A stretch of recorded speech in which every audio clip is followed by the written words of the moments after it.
राधे राधे, जय श्री कृष्णा। आज की कथा में आप सभी भक्तों का हार्दिक स्वागत है। भगवान श्री कृष्ण और श्रीमती राधा रानी की कृपा सदैव आप पर और आपके समस्त परिवार पर बनी रहे। दोस्तों, मार्कंडे जी कहते हैं कि हे राजन, त्रिपुरी क्षेत्र में ही मरकटी तीर्थ है और मरकटी तीर्थ के पूर्व भाग में परम उत्तम भृगु तीर्थ स्थित है। कार्तिक की पूर्णिमा को इस तीर्थ में स्नान करके मनुष्य सब पापों से मुक्त हो जाता है। वहीं नरकेश्वर नाम से प्रसिद्ध भगवान शिव हैं, जो स्वर्ग और मोक्ष देने वाले हैं। उनके आगे बांस का वृक्ष दिखाई देता है और उसके पूर्व भाग में त्रिलोचन नामक महादेव जी विराजमान हैं। उनके ललाट में स्थित तृतीय नेत्र का दर्शन करके मुनि श्रेष्ठ भृगु ने पृथ्वी पर दंडवत प्रणाम किया और इस प्रकार उनकी स्तुति की। भृगु जी बोले कि जो सब जीवों के भीतर उनके आत्मा रूप से विराजमान है, समस्त भूतों के ईश्वर हैं, कल्याण एवं ऐश्वर्य प्रदान करने वाले हैं, सबका पाप हर लेने के कारण जिन्हें हर कहते हैं, जो कल्याण स्वरूप, तेज स्वरूप, पशुपति एवं अखिल विश्व के स्वामी हैं, जिनमें दोष मात्र का सर्वदा अभाव है तथा जो नित्य विज्ञानानंद स्वरूप हैं, उन भगवान शिव को मैं प्रणाम करता हूँ। हे प्रभु, मैं दूसरों का तिरस्कार करने के पाप से पराजित हूँ, मेरी उस पाप से रक्षा कीजिए। हे परमेश्वर, इस क्षण भंगुर शरीर के भीतर मेरे मन में आत्मा अभिमान का उदय हो गया है। मैं देह को ही आत्मा मानने लगा हूँ। अतः कुमार की ओर दृष्टि रखने वाले मुजदीन की आप रक्षा करें। हे प्रभु, मुजदीन ब्राह्मण को ज्ञान देने के लिए उद्यत होइए। आप तो सदा सबका कल्याण करने वाले हैं, फिर मुझे मूढ़ देखकर भी ज्ञान दान में विलंब क्यों करते हैं। हे हरि, आप मेरी बढ़ी हुई तृष्णा को हर लें और मुझे स्थिर रहने वाली लक्ष्मी प्रदान करें। हे महेश्वर, आपके तीर्थों में जाने मात्र से जो पुण्य होता है, वह सदा ही मोह का उच्छेद, पापों का विनाश और संसार सागर से उद्धार करता है।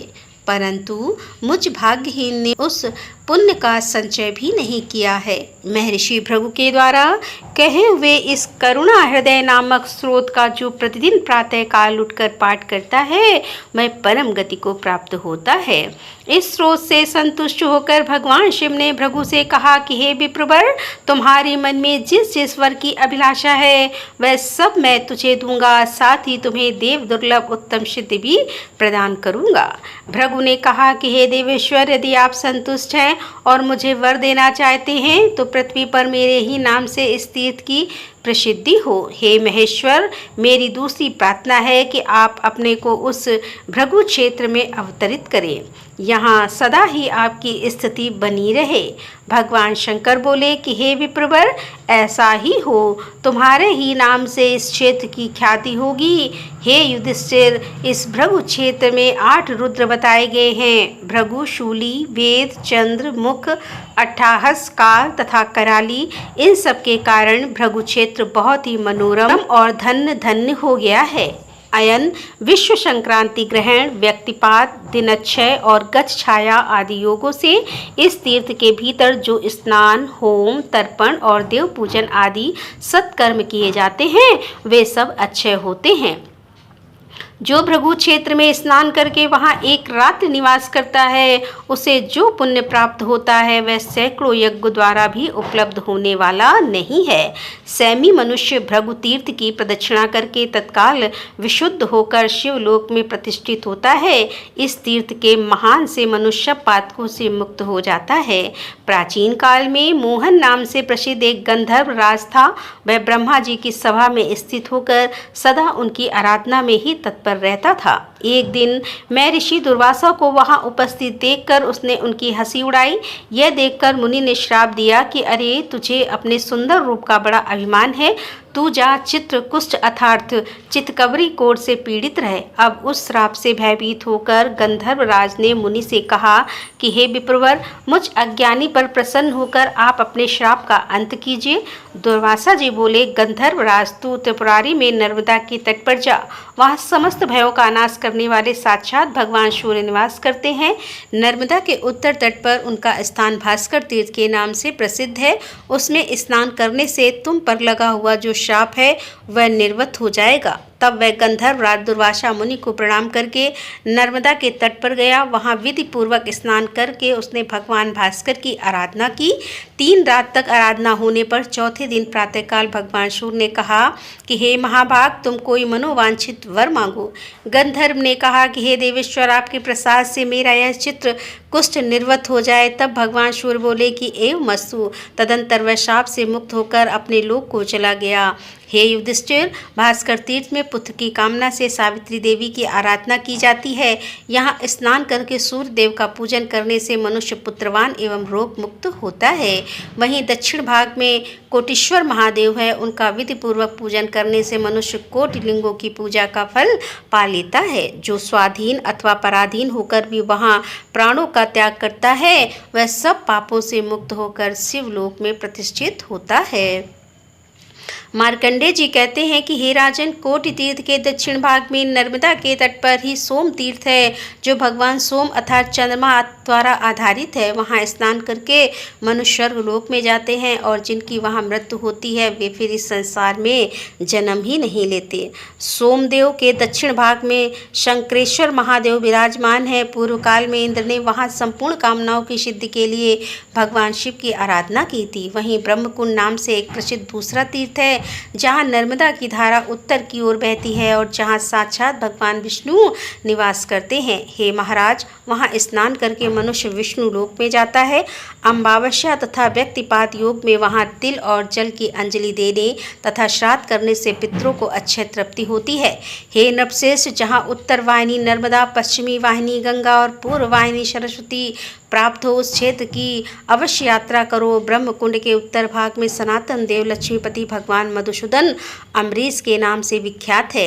हे राजन, जो एकादशी को वहाँ स्नान करके भगवान की पूजा करता है, वह सब पापों से मुक्त होता है और भगवान विष्णु के लोक में जाता है।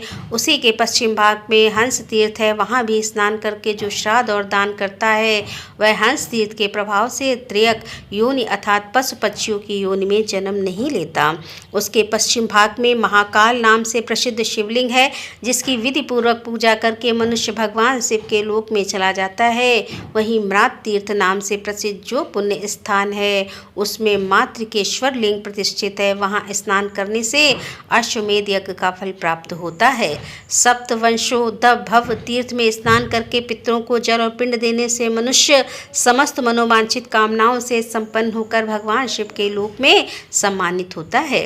वहाँ से पश्चिम ओर बहोश्वर लिंग है, जिसकी आराधना साक्षात ब्रह्मा जी ने की है। वह शीघ्र ही समस्त कामनाओं के अनुसार फल देने वाला बहोश्वर देव के दर्शन से मनुष्य सब पापों से मुक्त हो जाता है। मंगल और चतुर्दशी को विधि पूर्वक उनकी पूजा करके शिव भक्ति में तत्पर रहने वाला मानव शिवलोक में प्रतिष्ठित होता है। उसके पश्चिम भाग में सिद्धेश्वर नामक प्रसिद्ध शिवलिंग है। उसी के समीप सब पापों का नाश करने वाला सिद्धेश्वर तीर्थ भी है। वहाँ स्नान करने से स्वर्ग लोक की प्राप्ति होती है और जो वहाँ मृत्यु को प्राप्त होते हैं, उनका फिर संसार में जन्म नहीं होता। पौष मास के शुक्ल पक्ष की अष्टमी तिथि को विधि पूर्वक उनकी पूजा करके मनुष्य स्वर्ग लोक में आदर पाता है। उससे उत्तर भाग में विश्व विख्यात संगम तीर्थ है।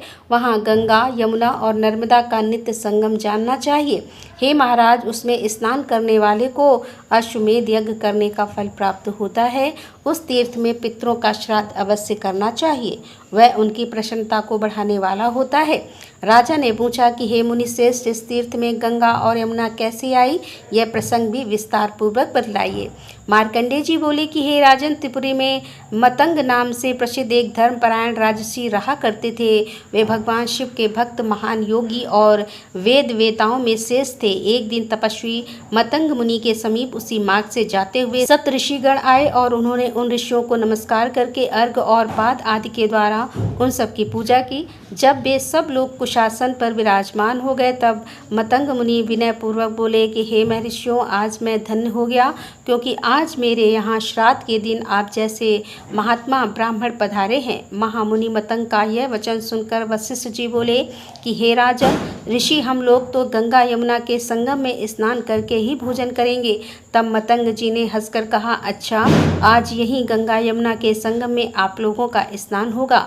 ऐसा कहकर मुनि ने ध्यान में स्थित होकर गंगा और यमुना का आवाहन किया। उनके आवाहन से गंगा और यमुना दोनों नदियां तत्काल ही वहां चली आईं। तब मतंग जी ने कहा कि हे मुनिवरों, अब आप लोग गंगा और यमुना के संगम में स्नान करें। सप्त ऋषि महात्मा मतंग का यह अद्भुत कर्म देखकर मन ही मन बड़े विस्मित हुए। तदंतर उन मुनीश्वरों ने विधिपूर्वक स्नान किया और मतंग मुनि का पितृयज्ञ संपन्न कराकर स्वर्ग लोक को प्रस्थान किया। गंगा और यमुना दोनों ही नर्मदा में समा गईं। इस प्रकार वहां सब पापों का नाश करने वाला श्रेष्ठ संगम तीर्थ प्रकट हुआ, जो मनुष्य सब धर्मों से संपन्न और शिव भक्ति में तत्पर होकर सोमवती अमावस्या के दिन संगम तीर्थ में स्नान करता है, वह पहले और पीछे की 7 पीढ़ियों का उद्धार करके तत्काल विशुद्ध होकर स्वर्ग लोक में सम्मानित होता है। उसे सब पापों से छुटकारा मिल जाता है। जो क्रोध और इंद्रियों को जीत कर लगातार 6 महीने तक प्रतिदिन वहां स्नान और महेश्वर की पूजा करता है, वह किसी कारण से यदि किसी मलेच्छ दशा में या फिर जहां कहीं भी मृत्यु को प्राप्त हो जाए, अंत में भगवान शिव के समीप भी जाता है। जय भोलेनाथ। आज की कथा का यहीं पर समापन करती हूँ। उम्मीद करती हूँ यह कथा आपको जरूर पसंद आई होगी। तो दोस्तों, मिलते हैं इसके आगे का अध्याय लेकर। तब तक के लिए राधे राधे। जय श्री कृष्णा। हर हर महादेव। जय भोलेनाथ।